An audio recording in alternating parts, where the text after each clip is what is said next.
Hello friends, જય શ્રી કૃષ્ણ. મારું નામ છે હિરલ ડાંગર. સ્વાગત છે મારી યુટ્યુબ ચેનલ કુકિંગ વિથ હિરુમાં. આજે આપણે બનાવશું લીલા વટાણાનું સેવ ઉસળ.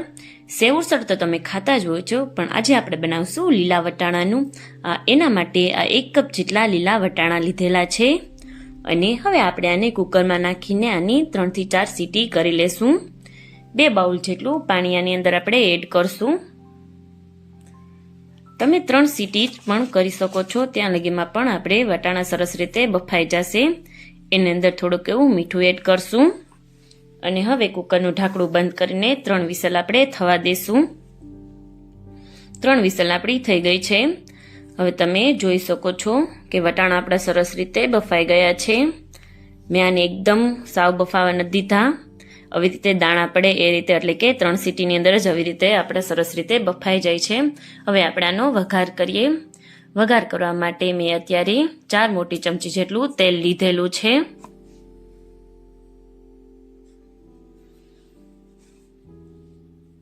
અત્યારે આપણે 1 બાઉલ વટાણાની અંદરથી 4 થી 5 લોકોને થાય એટલું આપણે સેવ ઉસળ બનાવવાના છીએ.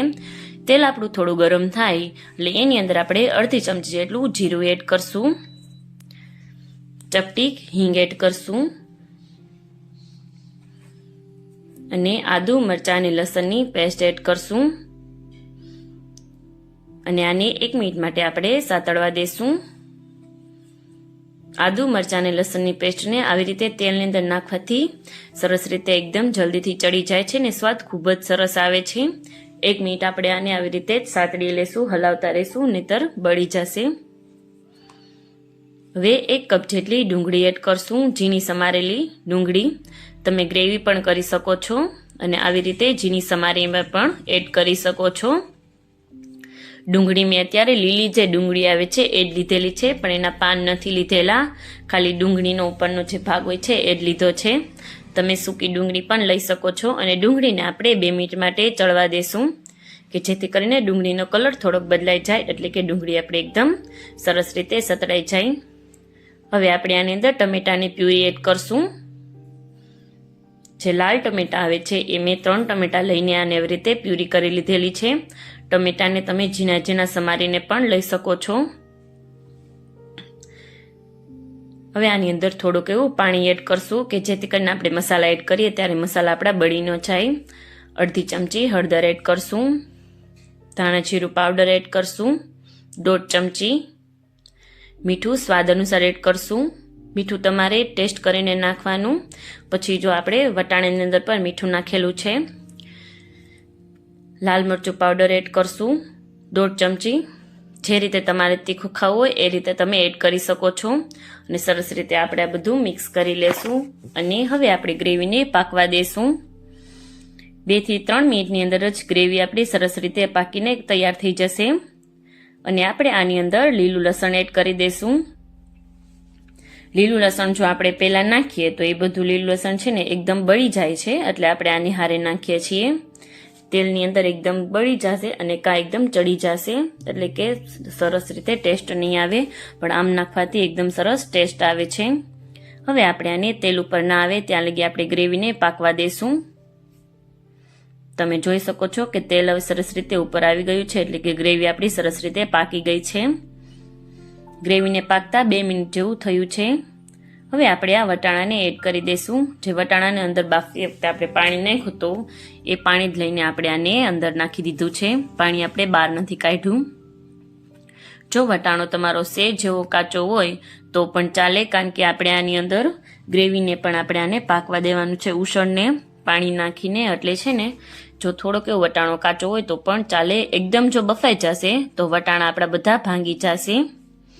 1 બાઉલ પાણી મેં ગ્રેવીની અંદર નાખ્યું છે અને હવે આપણે 1 બાઉલની અંદર થોડુંક પાણી લઈને ચણાનો લોટ લઈને આવી રીતે આની અંદર નાખશું કે જેથી કરીને એકદમ ઘટ થઈ જાય. ઉસળ આપણું થોડીક વારમાં જ બનીને તૈયાર થઈ જાય.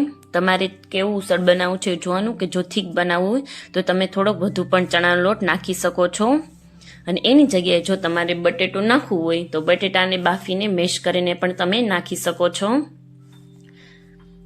2 ચમચી ખાંડ એડ કરશું.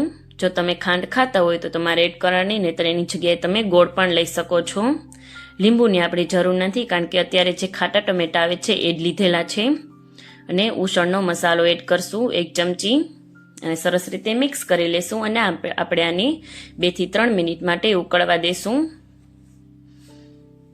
તમારે જે રીતે થીક જોતું હોય એ રીતે, નહીં તો તમે આની અંદર પાણી પણ નાખી શકો છો, કે જો તમારે આછું જોતું હોય તો. સરસ રીતે આપણે આને ઉકળવા દેશું 2 થી 3 minute.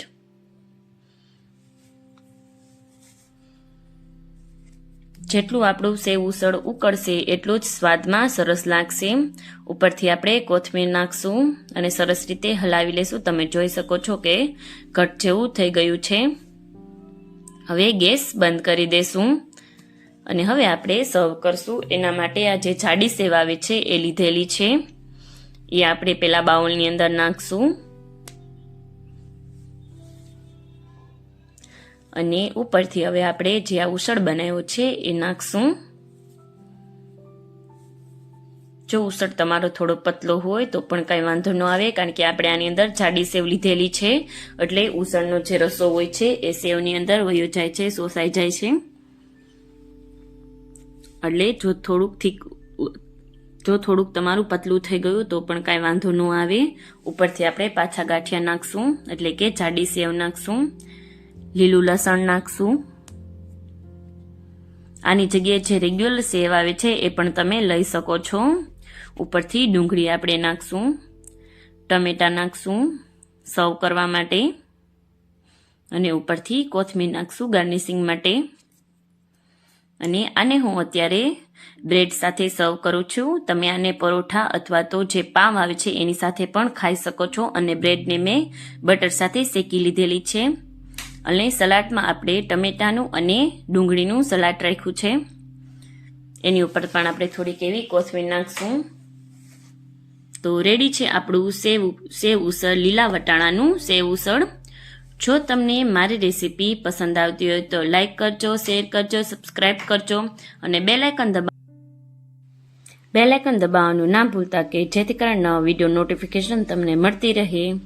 Bye bye friends. Thank you friends. Thank you for watching my video.